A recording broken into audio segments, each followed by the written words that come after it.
Welcome to today's video where we are squad goaling in two beautiful Miatas. This one's obviously much faster and better. Okay. 30 years between these things. How crazy is That's insane to think about that. No, they really haven't. Except I can't fit in that at all, no matter what you do. Well, they did make it smaller. They did. But yeah, we're at the skate park. We're gonna do some, what do they call it? Like, you don't call it runs. Tricks? Do some tricks. Yeah. Cool. I'll get Chris to film my progression and stuff. We'll have a bit of fun, but it's gonna be super chill, and then we're gonna head back to the workshop and do some work on this thing. Although that Sam got a new bike, he needs some maintenance. Look at his bars. I think they're way too far back. Yeah, personally. I mean, obviously I have no idea.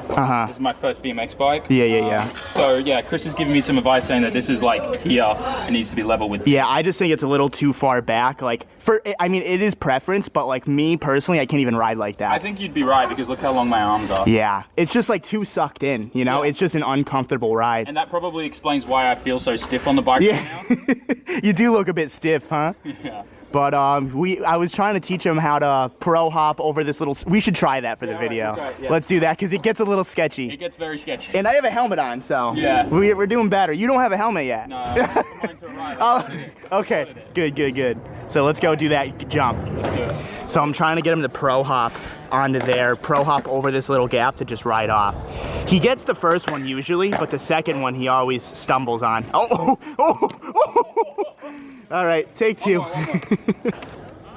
Worry about the first hop before you worry about the second. Yeah, man, you're not even hopping. You're literally just manualing up. Yeah? Yeah, you gotta push forward on those bars. Push forward? Yeah, like the pro hop, like you lean back and push forward. You know what I mean? Okay, that's what I kind of started figuring out on the spot before. Yeah, it'll help you go higher too. Higher when I like exactly. But you also have to learn once you push forward to be able to level it out. Because if you push too far forward, you're gonna end up like that. Yeah. But you're just manualing. Try to hop. Because I saw you hop. You got like this high before, so I know you can do it. Like this. Oh, see, that's the nose dive. That was more of a bunny hop. My handlebars, though. See, they're loose, man. They are. Yeah. That's see, what's going on. that's where you want it to be, right there. Like forward. That's literally perfect, I think. Need to get like the freaking Milwaukee big guy on this. Yeah, dude. I see. When you said Marcus hooked it up, I was like, no way he put those bars all the way back. I feel like they were back like here before. No, that's a perfect setup. Whatever you did it right. But what you did was a bunny hop. That was a bunny hop? Yeah, when you suck up both wheels at the same time as a bunny hop, you want to lift your front first and then pick up the rear. Yeah. So you're just doing a straight bunny hop. So lift up and then push forward. Yes, just like that. That was perfect. Now do it over that. I feel like we're escalating a little bit.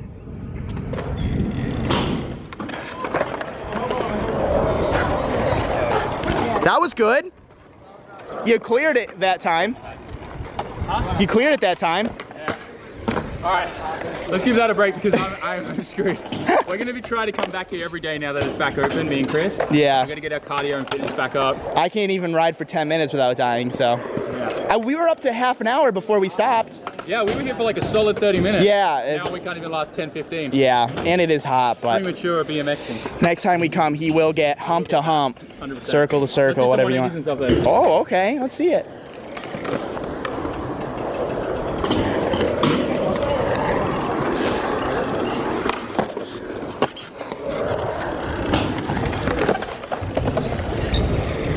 Not bad, that was a good one. You're definitely comfortable with those bars like that. Way more comfortable.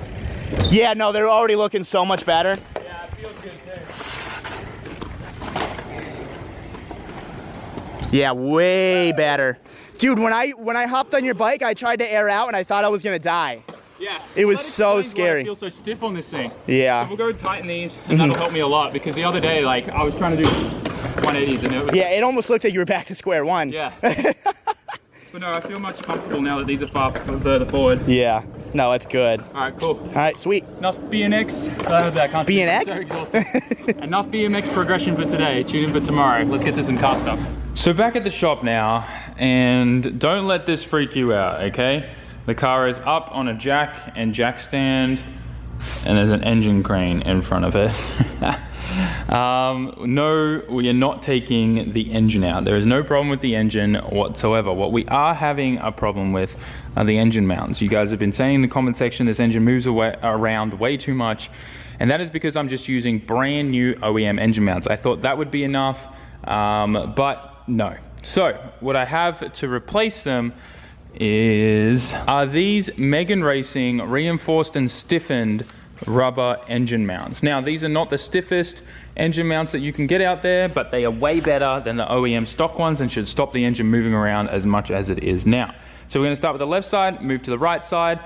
There are some things that you will have to disconnect and whatnot to try and lift the engine up and tilt it, but I'm hoping we can get away with just doing one side at a time, using the engine crane to help kind of lift it up while I pull the old one out, slide the new ones in. So let's get to it. I'm pretty nervous about this whole ordeal because I really hope this isn't going to turn into some disaster where I can't drive home. Never done engine mounts like this in the car on the Miata, obviously. So my concern is that this is going to go all pear-shaped. 14 there. There's 2 as well. All right, I think I can get to those pretty easily. The other side is kind of what I'm more concerned about, because that side, we've got the exhaust manifold in the way and everything, so that side's definitely going to be an ordeal. And the fact that I don't know if these are going to come off with the guns that I have, because we torque these all to spec. Yeah, this is not going to be fun, I think. Jeez, and this is the big Milwaukee too. Is the battery not charged? Oh, okay, it's kind of flat. Let's switch that out. So after a little bit of a difficult time, we may have this engine mount out.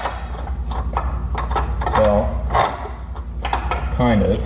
It's off the engine.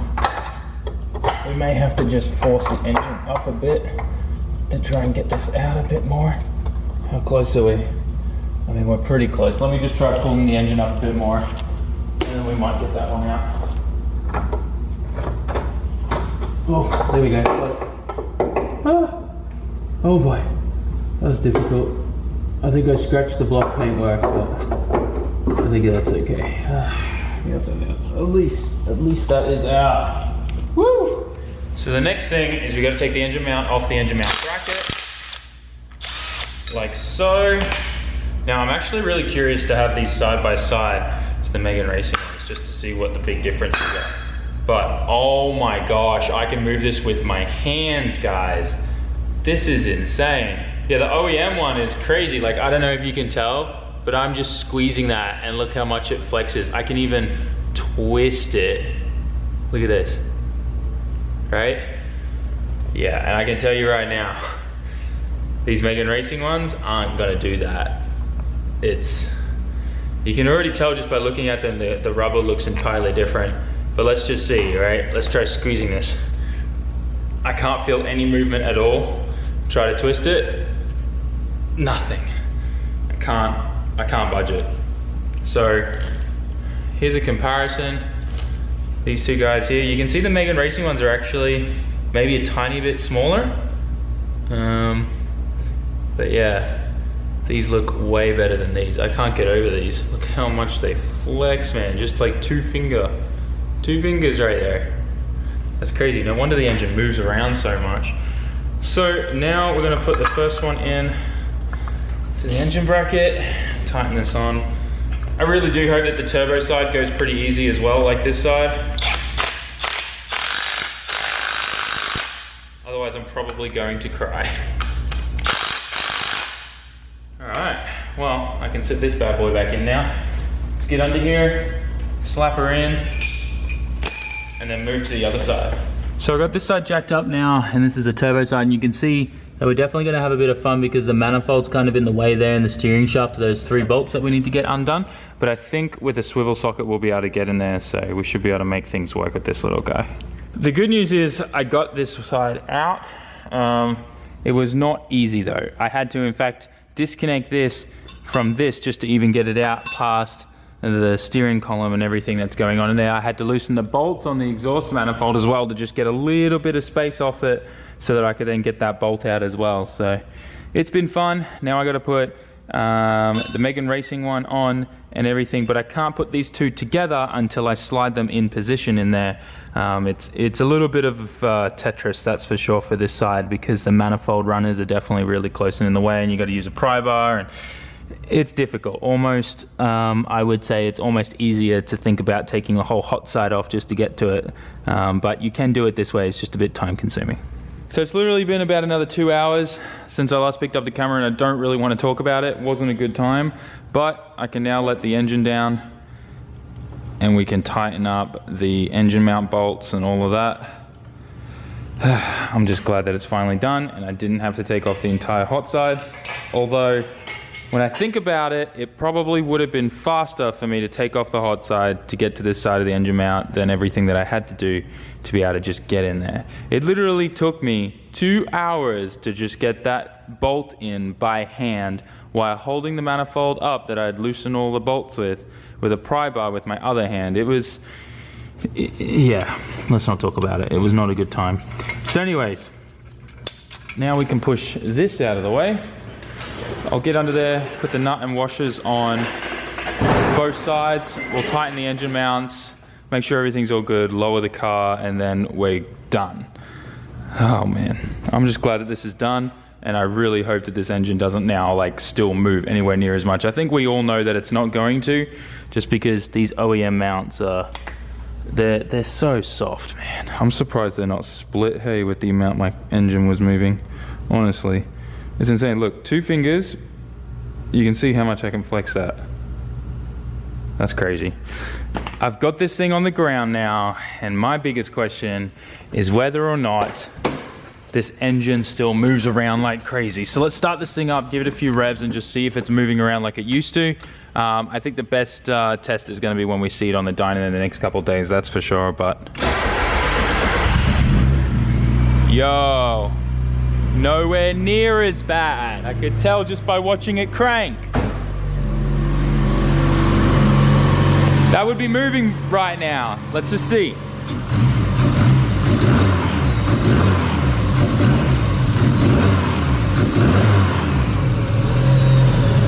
Nowhere near as bad. Before it'd be going like this. Tiniest bit now.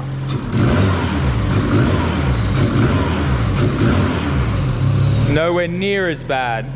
Looks like I gotta tighten my V-band again. Looks like that's a bit loose. I had to loosen it all to get that engine mount in there, so you can hear a bit of an exhaust leak right now. Oh yeah, around this V-band here. I'll tighten that now. All of that aside, if anyone needs pretty much a brand new pair of OEM engine mounts, please DM me on Instagram. I'll do you a really sick deal. I actually have another set as well of secondhand ones that I want to get rid of.